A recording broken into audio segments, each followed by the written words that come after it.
So hello everyone, welcome to our channel. So बच्चों लोग, हम लोग पढ़ रहे हैं क्लास 12 बिजनेस स्टडीज। और बच्चों, हम लोग यहाँ पर पढ़ रहे हैं chapter number 2 principal of management.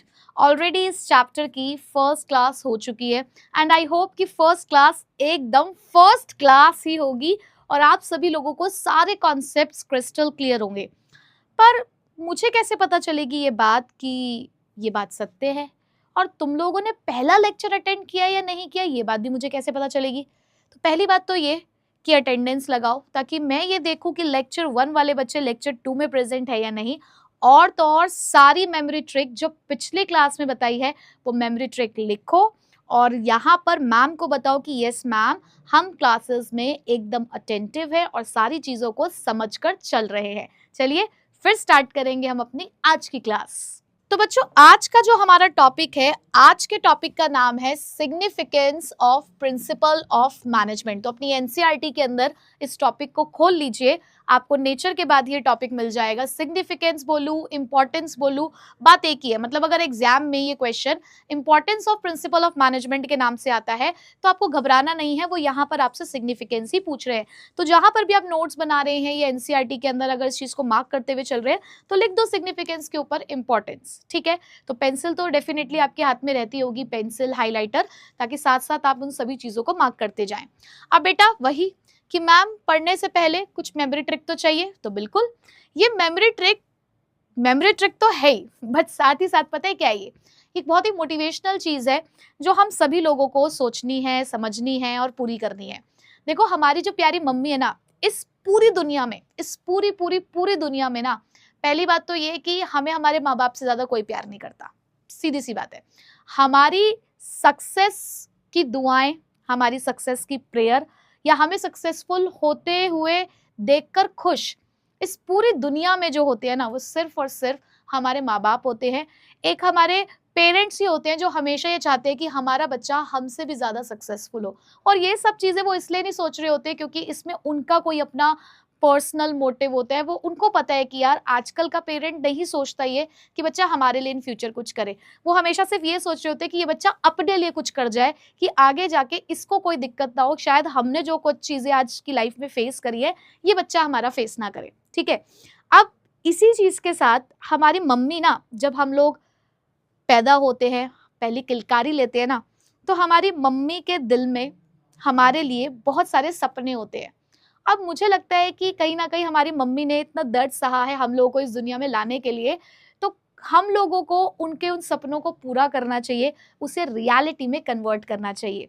और इसी के साथ significance of principle of management की इंपॉर्टेंस भी याद रखनी है, क्योंकि क्या है वो इंपॉर्टेंस, देखो, fulfilling the moms insights into reality. यानी कि जो हमारी मम्मी के जो सपने हैं, जो सोच है, हमें उसको सिर्फ सोच नहीं रहने देना, हम इसको रियलिटी में कन्वर्ट करना है और उसी से प्रिंसिपल ऑफ मैनेजमेंट के सारे इंपॉर्टेंस को समझना है। तो आज वादा करो मुझसे कि हाँ, तुम अपने सपनों के साथ साथ अपनी मम्मी के सपनों को भी पूरा करोगे। वादा करो, आज करते हो ना वादा? मुझे पता है तुम मेरे बहुत प्यारे बच्चे और ये वादा जरूर करते होगे। चलो आओ आज सारे पॉइंट्स बताती हूँ। अब देखो बेटा, सबसे पहले ये जो फुलफिलिंग है ना, इस फुलफिलिंग में पहला पॉइंट जो छुपा है, उस पॉइंट का नाम क्या है? उस पॉइंट का नाम है फुलफिलिंग, यानी कि पहला वर्ड तो यूज करना ही हमें, फुलफिलिंग सोशल रिस्पॉन्सिबिलिटी। क्या है बेटा पहला पॉइंट? Fulfilling social responsibility. तुरंत अपनी बुक में या अपनी नोटबुक जो भी आप बनाकर चल रहे हो मेरे साथ, उसमें लिखते जाना, ठीक है? Fulfilling social responsibility. अब बेटा मॉम के एम से क्या है? मॉम के एन से है meeting, meeting changing, meeting changing environment, meeting changing environment requirement. ठीक है, बड़ा अच्छा सा लग रहा है ना, राइमिंग सी बन गई है। Meeting changing environment requirements. ठीक है, ओ से है बेटा यहां पर optimum, optimum utilization, optimum utilization of resources, optimum utilization of resources and, ये थोड़ी सी हेडिंग बड़ी है, and effective administration and effective administration. तो ओ से समझ में आ गया। एम से क्या है बच्चे? एम से है हमारे पास management training, education and research. ठीक है, management, education, training and research. उसके बाद बेटा एस से क्या है? एस से है हमारे पास यहाँ पर, एस से है बेटा साइंटिफिक, थोड़ा सा गड़बड़ हो गया है। एस से है बेटा साइंटिफिक डिसीजंस। ठीक है, साइंटिफिक डिसीजंस। अब ये जो इंसाइट्स इनटू रियलिटी है ना, बस इसमें तुम्हें क्या ऐड करना है वो मैं बता देती हूँ। क्या ऐड करना है, ऊपर की तरफ लिख रही हूं, ध्यान से देखना। प्रोवाइड्स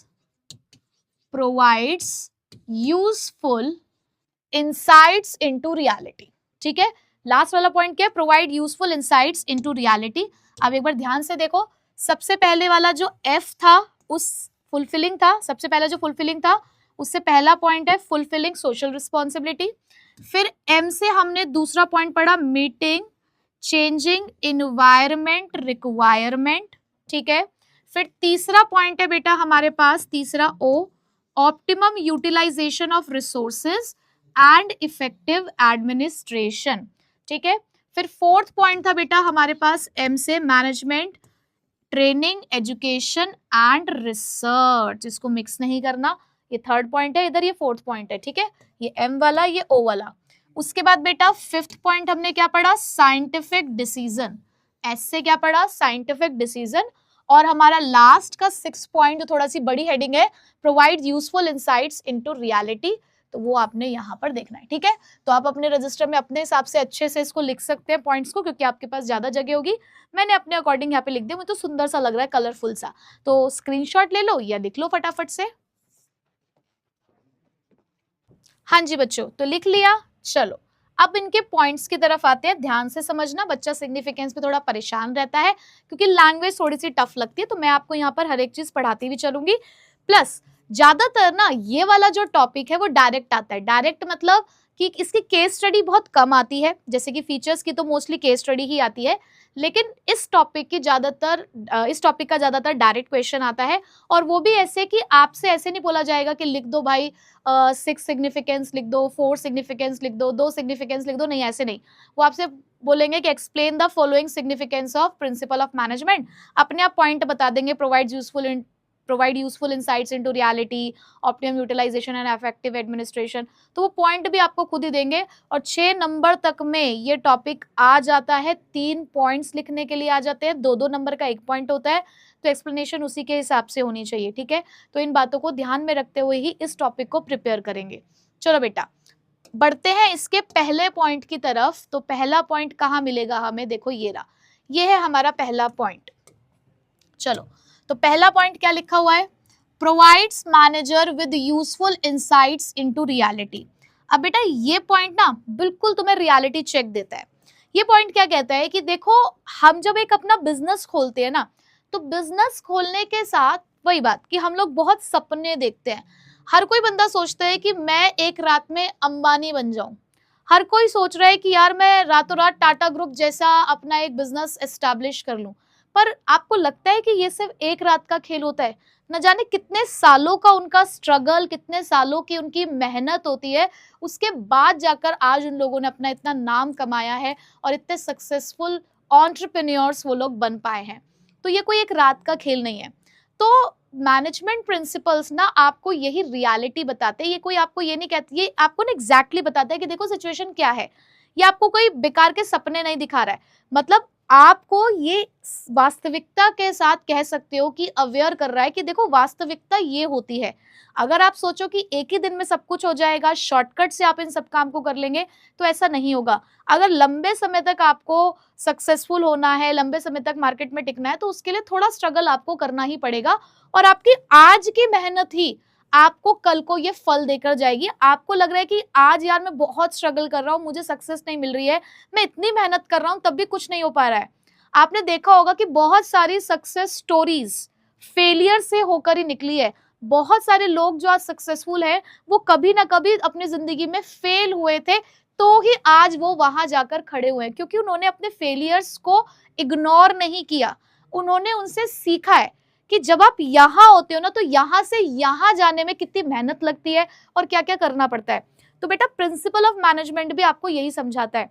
अब मैं इसी के रेफरेंस से एक एग्जांपल दूं तो मुझे स्टॉक मार्केट बहुत फैसिनेट करती है। मुझे लगता है कि यार इसमें बस एक बार पैसा लगा दो तो बस चांदी चांदी सोना ही सोना, अमीर ही होके निकलेगा बंदा इससे बाहर। बट ये सच नहीं है। इस तथ्य में सच्चाई बहुत कम है, क्योंकि उस पर्दे के पीछे की कहानी ना कुछ और ही है। बट वहीं पर पहले मैं शेयर मार्केट के बारे में सारी नॉलेज लूं, मैं देखूं कि इसके पीछे की रियलिटी क्या है, किस तरीके से यहाँ पर काम होता है, कब मुझे इन्वेस्टमेंट करनी चाहिए, कब मुझे शेयर्स खरीदने हैं, कब मुझे बेचने हैं। अगर इन सभी चीजों को इन डिटेल में पढ़कर जाती हूँ, मैं एक पूरी अंडरस्टैंडिंग गेन करके, चीजों को एक्सपीरियंस करके, स्टडी करके जाऊंगी, तो शायद मुझे यहाँ पर सक्सेस मिल सकती है, तो शायद मैं अपने थॉट्स को रियलिटी में कन्वर्ट कर पाऊंगी। तो मैनेजमेंट प्रिंसिपल्स को पढ़ना भी इसीलिए जरूरी है कि तुम सक्सेसफुल मैनेजर बन सकते हो। लेकिन अगर मैनेजमेंट प्रिंसिपल का ज्ञान लेकर बनोगे ना तो ज्यादा सक्सेसफुल हो पाओगे, और यही ये पहला पॉइंट पूरी तरीके से डिस्क्राइब करता है। आओ देखो समझो। लिखा है the principle of management provide the manager with useful insights into real world situation. ये आपको आपके सामने एक पूरी पिक्चर लाके रख देता है कि देखो भाई ऐसी ऐसी जब सिचुएशन होती है ना तो उन सिचुएशन में इस तरीके से आप सॉल्यूशन निकाल सकते हो। आपके सामने एक रियलिटी लेकर आएगा ये कि क्या होती है बिजनेस सिचुएशन और किस तरीके से उनसे डील किया जाता है। Adherence to these principles will add to their knowledge, ability, understanding of the managerial situation and circumstances। और जब आप इन प्रिंसिपल्स को पढ़ते हो, इनको फॉलो करते हो, तो आपका अंडरस्टैंडिंग लेवल बढ़ता है, आपकी नॉलेज बढ़ती है, आपकी एबिलिटी बढ़ती है कि तब आप उन सिचुएशन और सर्कमस्टांसेस को अच्छे से समझ पाते हो। लोग करते हैं ना बीबीए एमबीए का कोर्स, तो क्या उसमें इंटर्नशिप नहीं होती? बच्चों को भेजा जाता है कि बेटा आपने पढ़ाई तो कर ली, आपने पढ़ लिए, सारी चीजें पढ़ ली, आपने बहुत सारी थ्योरी पढ़ ली है, आपने ये वाली थ्योरी पढ़ ली, वो वाली थ्योरी पढ़ ली, बट आपको क्या लगता है कि ये थ्योरी ऐसी डेवलप हुई है क्या? जिन लोगों ने इन थ्योरी को डेवलप किया है उन्होंने रियल सिचुएशंस में इनको ऑब्जर्व किया है। तो अब आप जाओ, कंपनी में इंटर्नशिप के लिए भेजा जाता है, केस स्टडीज के लिए भेजा जाता है कि करो रिसर्च, देखो अब आपको पता चलेगा कि आपके सामने जब वो सिचुएशन आएगी तो आप कनेक्ट करोगे कि हाँ यार ये हमने उस थ्योरी में पढ़ा था कि ऐसा होता है और उस थ्योरी में इसका सॉल्यूशन लिखा हुआ है, तब आप उसको अप्लाई करोगे। तो बेटा जब पढ़कर समझकर जाओगे ना तो चीजों को अच्छे से सॉल्व कर पाओगे। ठीक है। It will also enable the managers to learn from the past mistake. और ये तो हमारे जीवन का एक बहुत बड़ा सत्य है कि हम अपनी पुरानी गलतियों से बहुत कुछ सीखते हैं। और यहाँ पर देखो मैनेजमेंट भी आपको ये बात सिखा रहा है कि यहाँ मैनेजर्स की मदद करते हैं कि अपनी पुरानी गलतियों से सीखो। वो इंसान कभी सक्सेसफुल नहीं हो सकता जो अपनी गलतियों से नहीं सीखेगा और जो अपनी गलती को एक्सेप्ट नहीं करेगा। आपको एक्सेप्टेंस करना बहुत जरूरी है, एक्सेप्टेंस बहुत इंपॉर्टेंट होता है। अगर आप अपनी गलती को एक्सेप्ट नहीं कर रहे हो बेटा तो आप क्या सीखोगे? आपको तो लग रहा है कि आप सब कुछ सही कर रहे हो, आप तो अब तक बिल्कुल सही जा रहे हो, आपसे तो कोई गलती नहीं होती है, आप तो इस वाले मोड में हो, तो तुम कुछ नहीं सीख रहे हो। क्योंकि जो तुम गलत चीज कर रहे हो जब तुम उसी को ही सही मान रहे हो तो फिर तो इम्प्रूवमेंट का कोई स्कोप ही नहीं है ना। तो यहाँ मैनेजर को भी सिखाया जाता है कि मान लो ठीक है आप इंसान हो, गलती हो जाती है, आप बिजनेस में काम कर रहे थे, आपके सामने एक सिचुएशन आई, आपने गलत डिसीजन ले लिया, कोई बात नहीं, आप लेकिन उस डिसीजन से आप सीख लो कि उस टाइम पे आपने ये गलत डिसीजन लिया था, नेक्स्ट टाइम जब आपके सामने वो सेम सिचुएशन आएगी तो आपने वो सेम चीज रिपीट नहीं करनी। तुम क्लास 11th में थे, तुमने क्लास 11th में एक स्ट्रैटेजी फॉलो करी क्लास 11th को क्लियर करने की, पर तुम्हें एंड में जाकर शायद ये महसूस हुआ कि यार मैंने गलती करी थी। पर अगर वही सेम चीज आप क्लास 12th में भी कर रहे होगे तो फिर यहाँ गलती किसकी है? क्या यहाँ गलती आपके पेरेंट्स की है? क्या यहाँ गलती उस टीचर की है जो आपको पढ़ा रहा है?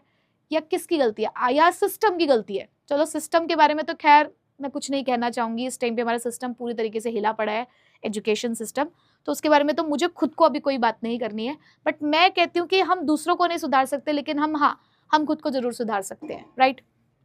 तो बताओ, इन्होंने भी तो यही बात बोली ना कि पास्ट मिस्टेक से सीखना है एंड कंजर्व करना है time by solving the recurring problems quickly. Recurring का मतलब क्या होता है बेटा? रिपीटेडली। कि जो प्रॉब्लम्स आपके सामने बार बार एक ही सिचुएशन आ रही है, तो अब एक बार गलती करने के बाद आपको समझ में आ गया ना कि यार अब इस प्रॉब्लम का सोल्यूशन क्या है, तो आप उसको क्विकली सॉल्व कर पाओगे। क्यों? क्योंकि आप पढ़ाई करके गए हो, आप अच्छे से पढ़ के गए हो इन सब चीजों को। ठीक है, लैंग्वेज समझ में आ गई क्या कह रहे हैं? बहुत जिंदगी का ज्ञान भी देते हैं यहाँ पर, ये बहुत जिंदगी की सीख दी जाती है यहाँ पे आपको। ठीक है, अब देखो यहाँ पर इसका एक एग्जाम्पल है कि एक मैनेजर क्या करता है, हमारे ऑर्गेनाइजेशन में ना एक प्रिंसिपल होता है डेलीगेशन। डेलीगेशन का मतलब क्या होता है कि हम अपना काम किसी को सौंप सकते हैं, हम अपनी अथॉरिटी, थोड़ी सी अथॉरिटी जो है वो किसी और को दे सकते हैं। जैसे कि मान लो तुम्हारे पापा की दुकान है, ठीक है, तुम्हारे पापा को एक दिन के लिए कहीं आउट ऑफ स्टेशन जाना है, तो उन्होंने एक दिन के लिए दुकान की चाबी तुम्हारे हाथ में दे दी। तो उन्होंने क्या किया, अथॉरिटी आपके हाथ में ट्रांसफर कर दी है, लेकिन लिमिटेशंस है। आपको पापा ने बता दिया कि बेटा तुम सिर्फ यहाँ पर बैठ सकते हो, गले पे तुम्हें पैसे सिर्फ रिसीव करना है, मतलब पेमेंट आएगी तो पेमेंट रख लेना काउंटिंग करके, लेकिन रात में जब मैं आऊंगा तो मुझे पूरी डिटेल दोगे तुम कि तुमने आज क्या किया, और अपने हिसाब से तुम कोई डिसीजन नहीं लोगे वहां पर। तो एक लिमिटेशन के साथ आपको अथॉरिटी सौंपी गई थी। तो ऐसा ही होता है ऑर्गेनाइजेशन में कि एक मैनेजर कई बार क्या करता है कि अपने रूटीन के जो डिसीजन होते हैं वो अपने सबऑर्डिनेट, यानी कि जो उसके अंडर काम कर रहा होता है बंदा, उसको दे देता है। और कुछ एक्सेप्शनल सिचुएशन में जहां पर उसके एक्सपर्टाइज की जरूरत होती है, वो चीजें वो अपने हाथ में रखता है। तो ये क्या है, यहाँ पर उसने प्रिंसिपल ऑफ डेलीगेशन अप्लाई किया कि देखो भाई, यहाँ हम एक चीज को समझ के चल रहे हैं कि मेन चीज में हमने अपने हाथ में रखी, जो डेली का काम है, रूटीन वर्क है, वो हमने अपने सबऑर्डिनेट को दे दिया ताकि हमारा थोड़ा सा बर्डन रिमूव हो जाए और हम क्या कर सके, जो इंपॉर्टेंट मैटर्स है उसके ऊपर थोड़ा कॉन्सेंट्रेट कर सके। तो ये क्या है, रियलिटी बता रहे कि देखो ऐसा होता है काम। समझे? समझ आया पहला पॉइंट? चलो वेरी गुड, मेरे को आ गई आवाज कि तुम्हें समझ आ गया है। चलो बेटा, अब सेकंड पॉइंट क्या है? अब सेकंड पॉइंट है optimum utilization of resource and effective administration. क्या है पॉइंट का नाम? Optimum utilization of resource and effective administration. अब इसमें सबसे पहले बेटा मतलब समझेंगे कि क्या लिखा हुआ है, ऑप्टिमम यूटिलाइजेशन ऑफ रिसोर्स। अब ऑप्टिमम यूटिलाइजेशन ऑफ रिसोर्स को समझाने के लिए देती हूं मैं तुम्हें एक एग्जाम्पल। देखो बेटा, मेरे हाथ में ना ये हिमालय की लिप बाम है, ठीक है, आप इसको बहुत ध्यान से देख सकते हैं, देख सकते हैं, देख सकते हैं, देख सकते हैं, देख सकते हैं और देख सकते हैं। ठीक है, मैं कोई यहाँ पे इसका पेड प्रमोशन नहीं कर रही। अब कहने को अगर आपको दिख रहा होगा तो इसकी पूरी जान निकल चुकी है ना, दिख रहा है आपको, ये लिप बाम पूरा एकदम एकदम इस्तेमाल हो चुका है। लेकिन मैं अभी भी इसको फेंकूंगी नहीं, मैं अभी भी इसको फेंकूंगी नहीं भाई, मैंने अपना पैसा इन्वेस्ट किया है इसके अंदर और मुझे लगता है कि अभी भी मेरा ये रिसोर्स काम कर सकता है, तो मैंने इसको जोर से थोड़ा और स्क्वीज किया। मैंने ऐसे ऐसे ऐसे ऐसे ऐसे ऐसे ऐसे ऐसे ऐसे पूरा पूरा नीचे नीचे से इसको प्रेस किया, और जब मैंने इसको नीचे से प्रेस किया ना बेटा, तो देखो लिप बाम निकल गया इसमें से, और अभी भी आई कैन यूज इट। तो थोड़ा सा इसको यूज कर लेते हैं। और लोगों को लग रहा था कि ये रिसोर्स खराब हो गया है, लेकिन ये लो, मैंने तो इसको अभी भी इस्तेमाल कर लिया है। मैंने तो अपना रिसोर्स खराब नहीं किया, मैंने अपने पैसे खराब नहीं किए, मैंने अपना रिसोर्स खराब नहीं किया, और अभी भी ये मेरा, मुझे लगता है कि काफी टाइम तक निकल जाएगा, अभी भी मैं इसको बहुत टाइम तक यूज कर पाऊंगी। तो आपको पता है बेटा मैंने यहाँ पर क्या किया है? मैंने किया है ऑप्टिमम यूटिलाइजेशन ऑफ रिसोर्स। क्या किया बेटा मैंने यहाँ पर? ऑप्टिमम यूटिलाइजेशन ऑफ रिसोर्स, कि हम लोगों को यहाँ पर रिसोर्सेस को इस तरीके से इस्तेमाल करना है कि ना तो मेरा रिसोर्स यहाँ पर खाली पड़ा रहे, ना ही मैं अपने रिसोर्सेज के यहाँ पर वेस्टेज करूं। और यही डेफिनेशन देखो आपको यहाँ पर अभी देखने को मिल जाएगी। देखो बेटा क्या लिखा हुआ है, by optimum use we mean that the resources should be put to use. Optimum utilization का मतलब क्या है? That the resources should be put to use in such a manner, यानी कि आपको रिसोर्सेज को इस तरीके से इस्तेमाल करना है that they should give the maximum benefit with minimum cost, कि वो आपको मैक्सिमम बेनिफिट दे जाए विद मिनिमम कॉस्ट, कि आप पैसा तो कम लगाओ, आप इनपुट्स कम इस्तेमाल करो, आप रॉ मटेरियल कम इस्तेमाल करो, आपकी कॉस्ट कम आए, लेकिन उससे आपको बेनिफिट ज्यादा मिलना चाहिए। आपको रिसोर्स इस तरीके से इस्तेमाल करना है, ठीक है। तो यहाँ पर इस चीज के आप कैसे कर सकते हो? Principle equip the managers. अब इसके लिए प्रिंसिपल्स क्या करते हैं कि आप इस चीज को कैसे कर पाओगे? तो principle equip the managers to foresee that the cause and effect relationship of their decision and action. अब किस तरीके से आप रिसोर्स को इस्तेमाल कर पाओगे वो आप ऐसे डिसाइड कर सकते हो कि आपके पास हर एक प्रिंसिपल का कॉज और इफेक्ट रिलेशनशिप है। आपको पता है ना कि अगर ये वाला प्रिंसिपल हमने अप्लाई किया तो इसका क्या इफेक्ट हो सकता है, तो आप उसी तरीके से यहाँ पर रिसोर्सेस को एलोकेट करोगे ताकि किसी भी तरीके की कोई भी वेस्टेज ना हो। तो प्रिंसिपल ने मदद की ना आपकी इस डिसीजन को लेने में कि कब कहाँ कितने रिसोर्सेज की जरूरत है और कैसे उसको हम इस्तेमाल कर सकते हैं। ठीक है, तो ये तो सारी बात हो गई बेटा ऑप्टिमम यूटिलाइजेशन की। अब इफेक्टिव एडमिनिस्ट्रेशन, इसके अंदर 2 पॉइंट है बेसिकली। ऑप्टिमम यूटिलाइजेशन का मतलब तो हो गया रिसोर्सेज का सही इस्तेमाल। अब इफेक्टिव एडमिनिस्ट्रेशन कैसे होता है, देखो जरा। अब इफेक्टिव एडमिनिस्ट्रेशन का मतलब क्या है कि जो हमारा एडमिनिस्ट्रेशन है, यानी कि जो हमारी नींव है ऑर्गेनाइजेशन की, वो सही काम करे, टाइम पर काम करे। और देखो सही तरीका तो आपने अपना लिया ऑप्टिमम यूटिलाइजेशन में, सही तरीके से रिसोर्स को इस्तेमाल करोगे तो डेफिनेटली उसकी वेस्टेज नहीं होगी, आप कम कॉस्ट के साथ मैक्सिमम आउटपुट जनरेट कर पाओगे। लेकिन सही टाइम पर काम करना भी जरूरी है, एक्टिविटीज को कंप्लीट करना भी जरूरी है, टास्क अचीव करना भी जरूरी है। तो उसके लिए हमारी जो नींव है ना ऑर्गेनाइजेशन की, वो बहुत स्ट्रांग होनी चाहिए। अब उसके लिए प्रिंसिपल ऑफ मैनेजमेंट क्या कहते हैं जरा वो समझो। लिखा है principal of management limit the boundary of managerial डिस्क्रिएशन so that their decision may be free from the personal prejudice and the biases। अब उन्होंने एक बात बोली कि देखो ऑर्गेनाइजेशन में ना 2 बातों पर ध्यान रखो कि जब भी कोई बंदा किसी ऑर्गेनाइजेशन को ज्वाइन करता है, माना उसके अपने कुछ पर्सनल मोटिव्स होते हैं, पर्सनल गोल्स होते हैं, लेकिन आपको किसी भी मैं कह सकती हूँ पोजीशन पर आने के बाद ये नहीं भूलना चाहिए कि आप उस ऑर्गेनाइजेशन के लिए आए हो। यहाँ पर डेफिनेटली आपके अपने पर्सनल गोल्स भी है, लेकिन ऑर्गेनाइजेशन का आपको ज्वाइन करने के पीछे उसका खुद का ऑर्गेनाइजेशनल गोल है जिसे आपको भूलना नहीं है। अब हम आपको यहाँ पर कुछ अथॉरिटी भी देते हैं काम करने की कि भाई आपको कैसे काम करना है, कैसे काम नहीं करना है, लेकिन उस अथॉरिटी के हम लोग यहाँ पर लिमिट सेट कर रहे हैं। हम कह रहे हैं कि टास्क अचीव करना है, लेकिन एक लिमिट में रहकर। हम आपको आपकी इच्छा से काम करने की परमिशन देते हैं, अथॉरिटी देते हैं, बट हम यहाँ पर लिमिट कर रहे हैं बाउंड्री की कि आप किस हद तक यहाँ पर डिसीजन ले सकते हो। हमने यहाँ पर अथॉरिटी और रिस्पॉन्सिबिलिटी में एक रिलेशनशिप बनाया है। अभी पढ़ोगे आप आगे जाके एक प्रिंसिपल अथॉरिटी और रिस्पॉन्सिबिलिटी, जो ये बताते हैं कि भाई देखो जितनी जिम्मेदारी हम देंगे ना, उतने ही अधिकार, उतने ही पावर आपको देंगे। क्यों? क्योंकि अगर पावर ज्यादा दे देंगे तो मिसयूज हो जाएगा, और अगर पावर कम होगी, रिस्पॉन्सिबिलिटी ज्यादा होगी, तो आप काम सही से नहीं कर पाओगे। तो दोनों के बीच में एक रिलेशनशिप होना चाहिए। तो उन्होंने यही बोला कि हम यहाँ पर एक बाउंड्री सेट करेंगे और आपके जितने भी डिसीजन होने चाहिए उसमें आपका कोई पर्सनल बायस नहीं होना चाहिए, यानी कि आप अपना पर्सनल मोटिव, अपना पर्सनल इंटरेस्ट या पार्शियलिटी के साथ आप यहाँ पे कोई भी डिसीजन नहीं ले सकते।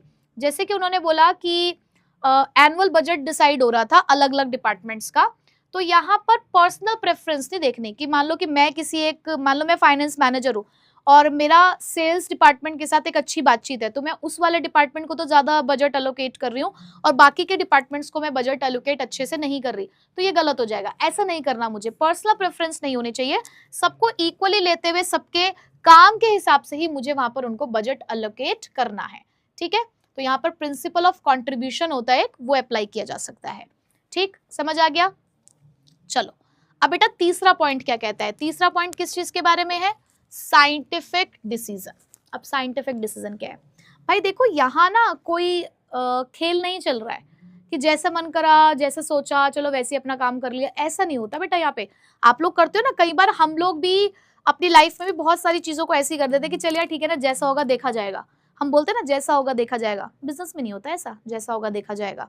आप लोग अपनी पढ़ाई के साथ भी ऐसा करते हो। आप लोग रैंडम स्टडीज करते हो, कभी भी कुछ भी टॉपिक उठाकर पढ़ना शुरू कर दिया, कोई भी सब्जेक्ट पढ़ लिया, किसी भी टाइम पे पढ़ लिया।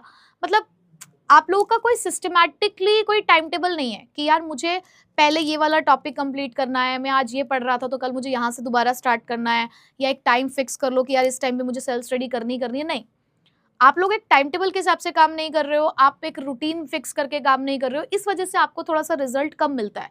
लेकिन अगर चीज़ों को सिस्टमैटिकली करना शुरू कर दोगे, हर चीज़ के पीछे एक लॉजिक फाइंड आउट करके आप उसको पढ़ना शुरू कर दोगे, तो आप देखो कि आपकी पढ़ाई कितनी स्मूथ हो जाती है। और मैनेजमेंट के अंदर प्रिंसिपल ऑफ मैनेजमेंट भी हमें यही बात सिखाते हैं कि हमें यहाँ पर साइंटिफिक डिसीजन लेने होते हैं। जैसे साइंस हर चीज़ के पीछे का आपको एक कारण बताता है, आपको ये बताता है कि ये जो प्रिंसिपल है अगर आप इसको अप्लाई करोगे, अगर सिस्टमैटिकली इस काम को करते हो तो आपको ये आउटपुट मिल सकता है। साइंस इस तरीके से काम करता है ना, तो वो कहते हैं कि बिजनेस में भी हम ऐसे ही काम करते हैं, मैनेजमेंट के अंदर भी चीज़ों को ऐसे ही किया जाता है साइंटिफिकली। यहाँ हम हिट एंड ट्रायल मेथड पे नहीं है कि भाई ठीक है चलो एक्सपेरिमेंट करके देखते हैं, ऐसा होगा तो वैसा होगा। नहीं भाई, आप जब कभी बिजनेस स्टार्ट करते हो तो उसमें आपका पैसा लगता है, आपके एफर्ट्स लगते हैं, तो उसको इस तरीके से नहीं छोड़ा जा सकता। हम लॉजिक्स पे वर्क करेंगे, ब्लाइंड फेथ नहीं करेंगे, आंख बंद करके किसी भी चीज पर विश्वास नहीं किया जा रहा है।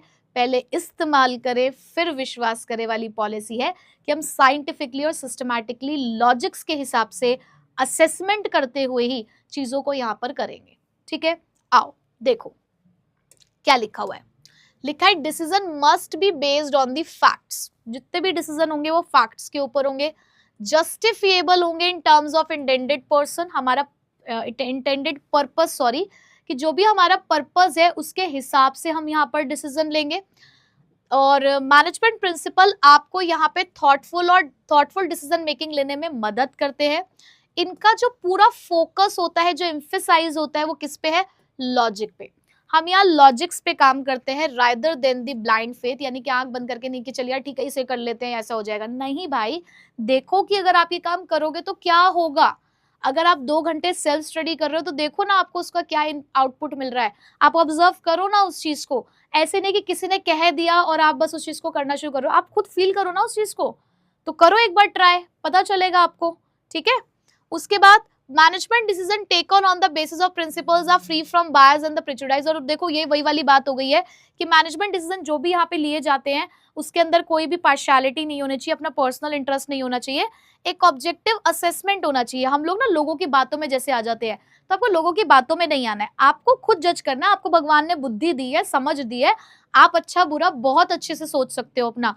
तो भाई किसी के भी पीछे पीछे दौड़ने से ज्यादा भीड़ का पार्ट बनने से पहले ना बेटा देखो कि क्या है, रियलिटी क्या है, और उस हिसाब से आप असेसमेंट करते हुए अपने डिसीजन लो। तो यहाँ पर भी वो यही कह रहे हैं कि बेटा देखो ऑब्जेक्टिव असेसमेंट करना चाहिए आपको सिचुएशन का, और उस हिसाब से यहाँ पर डिसीजन लेने चाहिए। ठीक, समझ आ गया बेटा? थर्ड पॉइंट तो बहुत ईजी है। फोर्थ पॉइंट उससे भी ज्यादा इजी है क्योंकि इसको आप ऑलरेडी पढ़ चुके हो। हम अभी पीछे पीछे पीछे पीछे पढ़ के आए हैं नेचर और features of principles of management, जिसमें एक नेचर ने आपको एक बहुत खूबसूरत बात बताई थी ना। किस चीज के बारे में? उन्होंने बोला कि मैनेजमेंट प्रिंसिपल्स फ्लैक्सिबल होते हैं। और फ्लैक्सिबल का मतलब ही क्या होता है कि जैसी सिचुएशन तुम्हें दिख रही है उस हिसाब से आप चेंज इंप्लीमेंट करोगे, यानी कि आप मैनेजमेंट प्रिंसिपल को चेंज कर सकते हो, मॉडिफाई कर सकते हो एज पर द सिचुएशन। तो बिल्कुल वही बात यहाँ पर भी तो बोली जा रही है ना। देखो यहाँ पे भी तो यही बोल रहे हैं, मीटिंग चेंजिंग एनवायरमेंट रिक्वायरमेंट, कि जैसे हमारे एनवायरमेंट की रिक्वायरमेंट होती है हमें उसी के हिसाब से यहाँ पर प्रिंसिपल ऑफ मैनेजमेंट को चेंज करना पड़ता है।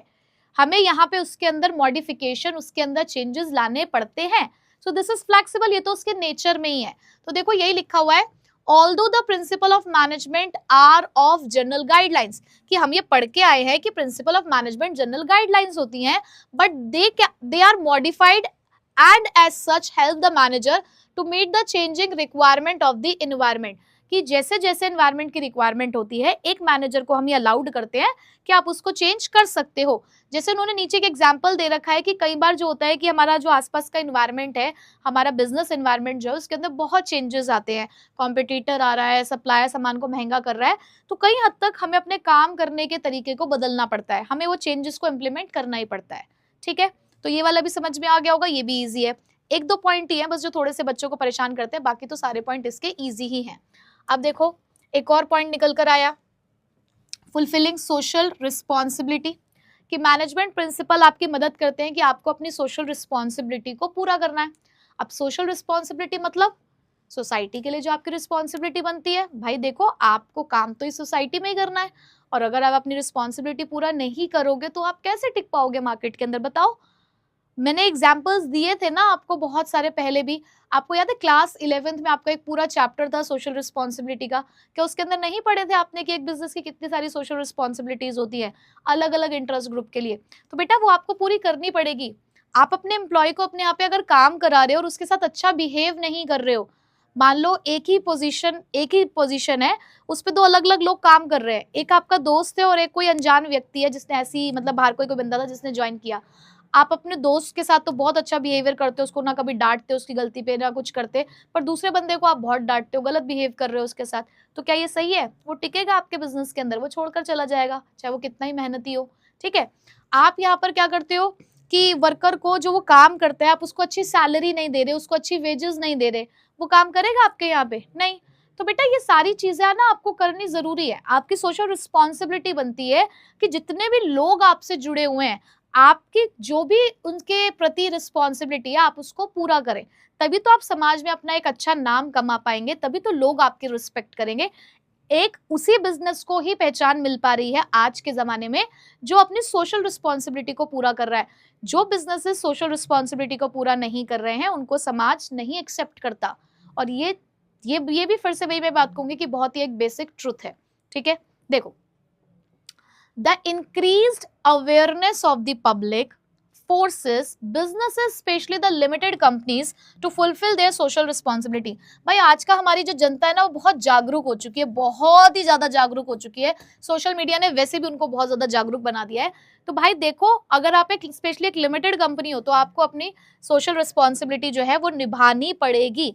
सो if one word to talk of equity today, और अगर हम यहाँ पे आज के दिन बात करें ना इक्विटी की, इक्विटी मतलब समानता, एक जैसी लोगों के साथ बिहेवियर होना चाहिए। So it does not apply to the wages alone. तो यहाँ इक्विटी का मतलब सिर्फ इतना नहीं है कि सही पैसा देना है, मतलब वेजेस इक्वल देने ना। यहाँ पर आप अपने कस्टमर को कितनी वैल्यू दे रहे हो, आप इन्वायरमेंट के कितना ध्यान रखते हो, आप अपने बिजनेस एसोसिएट्स के साथ कैसे डील करते हो, ये सारी की सारी चीजें इस प्रिंसिपल के अंदर कवर होती है। मतलब सिर्फ इतना ही नहीं है कि ठीक है आपने अपने वर्कर्स को अच्छी वेजेस दे दी और इक्विटी प्रिंसिपल हो गया। इक्विटी का मतलब है कि जितने भी लोग या जितने भी एस्पेक्ट आपके बिजनेस से जुड़े हैं उन सभी में एक इक्वालिटी आपको मेंटेन करनी है, सबका समान ध्यान रखना है आपको। ठीक है, यानी कि परिवार में जितने भी सदस्य हैं सबका ध्यान रखना है आपको, किसी एक सदस्य का ही ध्यान नहीं रखना। ठीक है, अब एक एग्जाम्पल दिया गया एक कंपनी का, जैसे कि हमारी ये भारत हेवी इलेक्ट्रॉनिक्स लिमिटेड भेल। अब उन्होंने कहा कि एक पब्लिक सेक्टर अंडरटेकिंग है, उसने ना पूरी एक टाउनशिप डेवलप करी है भेल की रानीपुर में, जिसके मदद से वो लोग क्या कर रहे हैं, वहां पर लोगों को एम्प्लॉयमेंट दे रहे हैं। एक और आप लोग यहाँ पर केस स्टडी पढ़ोगे, श्री महिला गृह उद्योग लिज्जत पापड़, जिसके अंदर महिलाओं को यहाँ पर एम्प्लॉयमेंट दिया गया है ताकि वो भी इंडिपेंडेंट बन सके। तो ये केस स्टडी आपको कहीं ना कहीं मुझसे ही सुनने को मिलेगी आगे जाकर। तो स्टे ट्यून, यूट्यूब के साथ साथ थोड़ा सा इंस्टाग्राम के ऊपर भी कनेक्टेड रहिए, क्योंकि वहाँ पर भी बहुत सारे इनसाइट्स जो है आपकी बिजनेस स्टडीज के वो मैं वहाँ पर शेयर करूँगी। ठीक है, टाइम टू टाइम में शेयर आपके साथ करती रहूँगी। ठीक है, तो कहीं ना कहीं हो सकता है आपको ये कहानी वहाँ कहीं सुनने को मिले। ठीक, चलो तो बेटा ये वाला आपको पॉइंट क्लियर हो गया होगा कि कैसे आपको सोशल रिस्पॉन्सिबिलिटी पूरी करनी है। अब आखिरी हमारा इंपॉर्टेंस जो सिग्निफिकेंस है वो कहता है मैनेजमेंट के बारे में, that management training education and research. अब इस लाइन का क्या मतलब है? अब वो कहते हैं तुमने इतनी सारी बातें तो पढ़ ली, पर आपको पता है जितने भी ये मैनेजमेंट प्रिंसिपल है ना, ये हमारी ट्रेनिंग, हमारी एजुकेशन, हमारे रिसर्च का पार्ट होते हैं।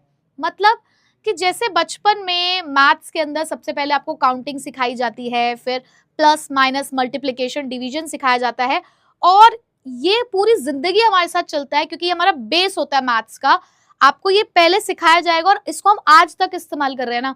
उन्होंने कहा ठीक इसी तरीके से अगर तुम्हारी इच्छा मैनेजमेंट में आगे जाने की है ना, तो कल को अगर तुम मैनेजमेंट के किसी भी फील्ड में आते हो, किसी भी कोर्स को अगर आप यहाँ पे परस्यू करते हो, तो आपको बिगिनर्स लेवल पर सबसे पहले यही पढ़ाया जाएगा। मान लो कि मैनेजमेंट की लाइन की counting, multiplication, addition, subtraction, division यही है, तो हर बिगिनर लेवल पर, हर ट्रेनिंग में, हर रिसर्च में सबसे पहले आपको प्रिंसिपल्स ऑफ मैनेजमेंट ही पढ़ने होंगे। ठीक है, तो देखिए जरा, principle of management are at the core of the management theory, मतलब दिल है भाई, दिल, ये मैनेजमेंट थ्योरी का दिल है। As such these are used as a basis for the management education, training and research. तो ये क्या है बेटा? हमारे मैनेजमेंट ट्रेनिंग, एजुकेशन और रिसर्च का बेस है। ठीक है, उसके बाद उन्होंने कहा कि बहुत सारे इंस्टीट्यूट्स के अंदर आपने देखा होगा कि मैनेजमेंट एप्टीट्यूड टेस्ट होते हैं, पर ये मैनेजमेंट एप्टीट्यूड टेस्ट बिना इस प्रिंसिपल ऑफ मैनेजमेंट के अधूरे होते हैं। These principles provides the basic groundwork. यही तो बताते हैं आपको बेसिक ग्राउंडवर्क क्या है for the development of management as a discipline, कि मैनेजमेंट एज अ डिसिप्लिन, यानी कि आप देखेंगे कि मैनेजमेंट ना कल को ये प्रिंसिपल ऑफ मैनेजमेंट एक सब्जेक्ट के रूप में भी आपको देखने को मिलेगा, पूरा एज अ सब्जेक्ट आप इसको पढ़ने वाले हैं, तो सोचो कितनी बड़ी चीज होगी ये, ठीक है। तो बहुत सारे प्रोफेशनल कोर्सेज जैसे कि MBA है, BBA है, इन सभी के अंदर इस प्रिंसिपल्स को पढ़ाया जाता है as the part of their curriculum at the beginners level, ठीक है जी। तो समझ आए 6 के 6 पॉइंट्स आपको, तो फटाफट से मैम को बताओ कि मेमोरी ट्रिक क्या है और क्रक्स पॉइंट बता दो 6 के 6 पॉइंट का, और बढ़ेंगे फिर अपने आगे नेक्स्ट टॉपिक की तरफ। चलिए बच्चों, अब बढ़ते हैं इसके नेक्स्ट पार्ट की तरफ। यहाँ पर अब हम लोग पढ़ेंगे प्रिंसिपल्स ऑफ मैनेजमेंट के बारे में, कि वो कौन कौन से 2 दिग्गज प्राणी थे जिन्होंने आपको प्रिंसिपल्स ऑफ मैनेजमेंट के बारे में बताया, समझाया। तो चलो आज उनके नाम रिवील करते हैं। तो बेटा एक है हमारे फ्रेडरिक विंस्लो, नाम में इनके स्लो है लेकिन ये बहुत तेज थे भाई, बहुत तेज। तो ये है फ्रेडरिक विंस्लो टेलर, जिनको प्यार से हम लोग बोलेंगे, प्यार से हम लोग इनको छोटू मोटू नोनू नहीं बोलेंगे, हम इनको बोलेंगे FW टेलर, ये सिंपली हम लोग टेलर बोल देंगे, ठीक है। उसके बाद जो दूसरे दिग्गज प्राणी थे वो थे हमारे हेनरी फेयोल साहब, ठीक है। तो ये हमारे फेयोल साहब हैं और ये हमारे टेलर साहब हैं। इन दोनों के ही प्रिंसिपल्स ऑफ मैनेजमेंट को हम लोग आगे जाके स्टडी करने वाले हैं। अब बेटा इन लोगों ने क्या किया? इन लोगों ने कुछ नहीं किया, तुम्हारा सिलेबस बढ़ाया। सुन लो अब जरा ध्यान से बेटा, ये फ्रेडरिक विंस्लो टेलर साइंटिस्ट आदमी थे, साइंटिफिक अप्रोच रखते थे। तो इन्होंने दिए हमें कुछ साइंटिफिक प्रिंसिपल्स, ठीक है। क्या दिए हैं इन्होंने हमें? कुछ साइंटिफिक प्रिंसिपल्स। अब क्योंकि साइंटिफिक प्रिंसिपल्स जो हैं थोड़े अपने आप में स्पेशल प्रिंसिपल्स हैं, तो कुछ स्पेसिफिक सिचुएशंस में ही ये प्रिंसिपल अप्लाई किए जाते हैं। बट वहीं पे अगर मैं हेनरी फेयोल साहब की बात करूं तो इन्होंने हमें दिए हैं कुछ जनरल मैनेजमेंट प्रिंसिपल्स। क्या दिए हैं हमें? कुछ जनरल मैनेजमेंट प्रिंसिपल्स इन्होंने हमें दिए। तो दोनों का प्रिंसिपल्स को फाइंड आउट करने का जो अप्रोच था, जो सोच थी, वो अलग थी। ये फैक्ट्री में रहकर इन्होंने प्रिंसिपल्स डेवलप करे, ये फैक्ट्रियों के चक्कर लगाते थे, फैक्ट्रियों में रहकर, वर्कर्स के बीच में रहकर इन्होंने उनकी प्रॉब्लम्स को देखा, ऑब्जर्व किया, और तब जाकर इन्होंने कुछ प्रिंसिपल्स को डेवलप किया। वहीं पे जो हेनरी फेयोल साहब थे ये थोड़े एडमिन लेवल पर काम करते थे, यानी कि इन्होंने ऑफिस में रहकर, एक ने फैक्ट्री में रहकर काम किया, एक ने ऑफिस में रहकर बड़े बड़े पोस्ट पे काम करके डिपार्टमेंटल मैनेजर बने, CEO बने, और वहां उन्होंने देखा कि ऑफिस में एक एम्प्लॉय किस किस तरीके की प्रॉब्लम्स को फेस करता है, और उससे रिलेटेड कुछ इन्होंने प्रिंसिपल्स बनाए। तो इन्होंने कुछ प्रिंसिपल्स और टेक्निक्स निकाली, और इन्होंने निकाले 14 प्रिंसिपल्स ऑफ मैनेजमेंट, ठीक है। ये जो हमारे फ्रेडरिक विंस्लो टेलर हैं, हमारे FW टेलर, बेटा ये ना मैकेनिकल इंजीनियर भी हैं, ठीक है। ये क्या रह चुके हैं? Mechanical engineer. ये ध्यान रखना है क्योंकि ये आपसे पूछा जा सकता है कि ये कौन से इंजीनियर थे। ये थे बेटा आपके मैकेनिकल इंजीनियर, ठीक है। और इन्हें father of scientific management principle भी कहा जाता है। बट वहीं पर जो हमारे फेयोल साहब हैं, फेयोल साहब, ये हमारे थे माइनिंग इंजीनियर। कौन थे बेटा ये थे हमारे माइनिंग इंजीनियर, ठीक। इंजीनियर दोनों ही हैं, देखो दोनों पूरी टक्कर दे रहे थे एक दूसरे को, दोनों अपने में बिल्कुल भी कम नहीं थे बेटा, दोनों बहुत ही होशियार थे। लेकिन एक मैकेनिकल इंजीनियर है तो एक माइनिंग इंजीनियर है, ये बात आप ध्यान रखेंगे। ये father of scientific management principle हैं, तो ये father of general management principles हैं, ठीक। चलिए अब इनकी कहानी को थोड़ा और आगे बढ़ाते हैं और शुरुआत करते हैं पहले टेलर साहब की कहानी से। देखते हैं कि वो कौन थे, उन्होंने क्या क्या किया अपने जीवन काल के अंदर, कब आए, कब इस धरती से चले गए। तो वो सारी बातें अभी हम लोग यहाँ पर डिस्कस करेंगे और इनके कुछ प्रिंसिपल्स के बारे में पढ़ेंगे। तो देखो बच्चों, अब हम लोग स्टार्ट कर रहे हैं टेलर साइंटिफिक मैनेजमेंट। तो सबसे पहले लेकिन हम लोग टेलर साहब के बारे में जानेंगे कि वो कौन थे, कहाँ से आए, कहाँ गए, क्या क्या काम किया, क्या कंट्रीब्यूशन दिया। तो पहले उन लोगों के बारे में पढ़ लेते हैं। और इनके बारे में जब आप लिखोगे ना बेटा, नोट्स बनाओगे तो पॉइंट्स में बनाना, पैराग्राफ मत लिखना।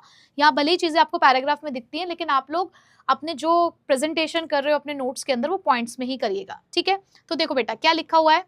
लिखा है फ्रेडरिक विंस्लो टेलर, जो कि इस धरती पर जिन्होंने कदम रखा था, अपनी जो इनकी किलकारियों की जो गूंज थी वो 20 मार्च को थी। 20 मार्च 1856। और देखो कितने साइंटिफिक, कितने कैलकुलेटिव थे।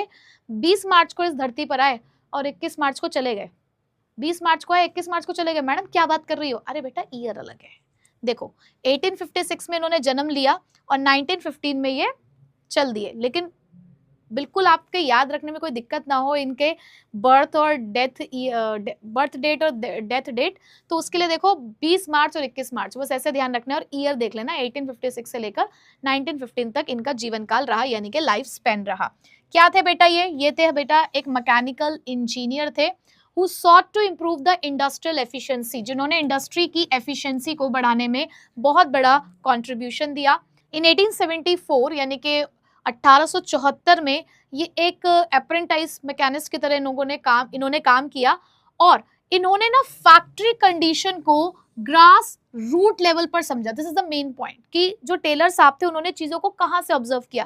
भाई मैकेनिकल इंजीनियर होने के बावजूद भी बिल्कुल फैक्ट्री लेवल पर चीजों को ये ऑब्जर्व कर रहे थे और उन्होंने इसी तरीके से अपनी मैकेनिकल इंजीनियरिंग की जो डिग्री थी उसे उन्होंने हासिल किया। ठीक है, तो यहाँ तक तो मेन चीज क्या पता चली, उनका लाइफ स्पेन पता चला और ये पता चला कि वो मैकेनिकल इंजीनियर बने और उन्होंने ग्राउंड लेवल पर, मतलब फैक्ट्री लेवल पर उन्होंने जो अपनी ऑब्जर्वेशन की है, एक्सपीरियंस लिया है, वो वहीं से लिया है। ठीक है, उसके बाद उनके बारे में थोड़ी सी और बातें पढ़ते हैं। देखो जरा, बहुत जरूरी है इनके बारे में जानना। बहुत बड़ी आदमी थे भाई ये। He is known for the coinage of the term scientific management। और बेटा यही है वो जिन्होंने हमें साइंटिफिक मैनेजमेंट के प्रिंसिपल्स दिए हैं। In his article The Principle of Scientific Management published in 1911, तो 1911 में इन्होंने एक आर्टिकल लिखा जिसमें उन्होंने प्रिंसिपल ऑफ साइंटिफिक मैनेजमेंट के बारे में बहुत सारी चर्चा करी। आफ्टर बीइंग फायर्ड, अब आप देखो इतना बड़ा आदमी जिसके बारे में आज तुम यहाँ पर पढ़ रहे हो, जिसके दिए हुए प्रिंसिपल्स को तुम पढ़ रहे हो, उस बंदे ने भी अपनी लाइफ में देखो क्या सहा कि उसको फायर कर दिया गया था, उसको भी निकाल दिया गया था एक कंपनी से। और देखो आज वो कहां तक पहुंच गया कि आज हम लोग पढ़ रहे हैं उनके बारे में। So after being fired from the Bethlehem steel company he wrote a book shop floor which sold well. अब उन्होंने अपने उस फेलियर से देखो सीखा।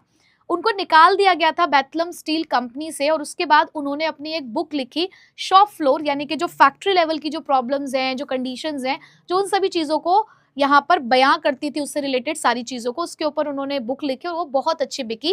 And he was selected to be the wow wow wow, पढ़ने से पहले मैं क्लैपिंग करूंगी भाई उस आदमी के लिए।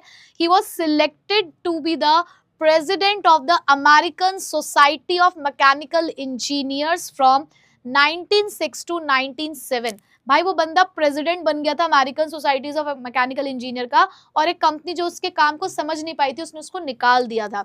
And he was professor at the टक school of business at Dartmouth college founded in 1900। और एज अ प्रोफेसर भी उन्होंने काम किया, बच्चों को भी पढ़ाया समझाया। तो देखो यार कितना कुछ करके गए हैं वो। ठीक है, अच्छा उसके बाद 1884 he became an executive at Midwell Steel Company by demonstrating his leadership ability। तो यहाँ पर उन्होंने बताया कि कुछ 1884 के टाइम पर वो एक कंपनी के अंदर एज एन एग्जीक्यूटिव उन्हें अपॉइंट किया गया क्योंकि उनके अंदर बहुत अच्छी लीडरशिप क्वालिटी थी। He instructed his fellow workers to work in phases, मतलब उन्होंने अपने वर्कर्स को वो इंस्ट्रक्ट करते थे कि कैसे कैसे काम किया जा सकता है। He joined the Bethlehem Iron Company in 1898। अब ये वही स्टोरी सुनाई जा रही है कि जिस कंपनी से उनको निकाला गया था, तो उन्होंने बेथलम आयरन कंपनी, अच्छा ये आपको ध्यान रखना है, not only for class 12th but for the CUET as well. कई बार CUET में भी इस चीज से रिलेटेड जो है वो ऑब्जेक्टिव क्वेश्चंस आ जाते हैं। और मैं आपको यहाँ पर जो पढ़ा रही हूँ NCERT, तो कहीं ना कहीं मेरा पर्पस है कि कल को आपको CUET का भी अगर एग्जाम देना है तो आप मेरे इन लेक्चर्स को वहाँ पर देख सकते हो, आपको कोई दिक्कत नहीं आएगी। CUET बहुत बढ़िया तरीके से आप क्रैक कर जाओगे और ये समझ लो कि मेरे साथ आप CUET की तैयारी कर ही रहे हो। ठीक है, तो बेटा देखो ये बात आपको ध्यान रखनी है। कौन सी कंपनी उन्होंने ज्वाइन की थी? बेथलम आयरन कंपनी उन्होंने यहाँ पे ज्वाइन की थी 1898 में, which later become the Bethlehem steel company, जिसको बाद में स्टील कंपनी के नाम से जाना गया। पहले आयरन कंपनी, उसके बाद स्टील कंपनी के नाम से जाना गया। And he was originally employed to introduce piece wage wage system. और यहाँ पर ना उन्हीं के थ्रू एक पीस वेज रेट सिस्टम, जिसके बारे में हम आगे पढ़ने वाले हैं, वो उन्होंने इंट्रोड्यूस किया था, जिसका सीधा सा मतलब ये था जैसा काम वैसा दाम, जितना काम करोगे उस हिसाब से आपको पैसा मिलेगा। After setting up the ways system he was given the authority and more responsibility in the company. और ये सब कुछ करने के बाद उनको और अथॉरिटी और रिस्पॉन्सिबिलिटी दी गई क्योंकि वो बहुत अच्छा काम कर रहे थे। Using his new found resources he increase the staff and made the Bethlehem a show place for inventive work. और अब देखो कितना अच्छा काम कर रहे थे वो भाई, देखो कितना अच्छा काम कर रहे थे कि अपने नए नए हर आए दिन नए ना कुछ ना कुछ नया फाइंड आउट कर रहे थे। और उन्होंने यहाँ पर अपना स्टाफ बड़ा किया और उन्होंने बेथलम को एक शो प्लेस बना दिया कि यहाँ पर तो काम इन्वेंटिव तरीके से किया जाता है। But unfortunately the company was sold to the another group and he was discharge. अब कंपनी किसी और के हाथों में चली गई। अब वही है कि जब किसी और के हाथों में सत्ता चली गई तो उन्होंने इस बढ़ते हुए उभरते हुए सितारे को वो कह सकते हो कि सह नहीं पाए, उन्हें नहीं देख सकते थे वो किसी और को इतना आगे बढ़ते हुए। तो वहां पर फिर क्या हुआ कि उनको निकाल दिया गया क्योंकि कंपनी किसी और ग्रुप के हाथ में चली गई थी। ठीक है। और 1910 में, बहुत कम उम्र में ही 1910 में उनकी जो हेल्थ थी वो खराब होने लगी थी and he died in 1950 due to pneumonia. और उनको निमोनिया हो गया था जिसकी वजह से उनकी डेथ हो गई। ठीक है बेटा, तो ये हम लोगों ने पढ़ा किसके बारे में, टेलर साहब के बारे में। उनका पूरा जीवन काल हम लोगों ने यहाँ पे पढ़ा कि जब 1856 में उनका बर्थ हुआ, 1915 में वो चले गए थे, लेकिन उसके बीच में उन्होंने बहुत कुछ किया। साइंटिफिक मैनेजमेंट प्रिंसिपल्स दिए, फैक्ट्री लेवल पर चीज़ों को ऑब्जर्व किया। बेथलम आयरन कंपनी जो बाद में जाकर बेथलम स्टील कंपनी बनी, उसको उन्होंने ज्वाइन किया और उसको एक अच्छे लेवल तक वो लेकर गए। वहाँ पर बहुत ही इनोवेटिव वर्क उन्होंने किया, बहुत सारी चीज़ों को समझा, बहुत सारे सिस्टम इंट्रोड्यूस करे। लेकिन 1915 में अपने निमोनिया हो जाने की वजह से, अपनी हेल्थ खराब हो जाने की वजह से उनकी डेथ हो गई। ठीक है बच्चे, तो आई होप कि यहाँ तक की सारी बातें आपको बहुत अच्छे से समझ आ चुकी होंगी। नोट्स बना लीजिएगा प्लीज़ प्लीज़ प्लीज़, साथ साथ नोट्स बनाइएगा, नहीं तो बहुत सारी चीज़ें इकट्ठी हो जाएंगी, बाद में एक साथ नहीं कर पाओगे। ठीक है, तो आगे की कहानी हम लोग पढ़ेंगे अपनी नेक्स्ट क्लास में, जहाँ पर हम इन्हीं के प्रिंसिपल्स और टेक्निक्स को डिस्कस करेंगे। तो रेडी रहिएगा मेरे साथ आगे की कहानी को समझने के लिए। चलिए, तो मिलते हैं आपसे नेक्स्ट क्लास में। So till then, take care, bye bye.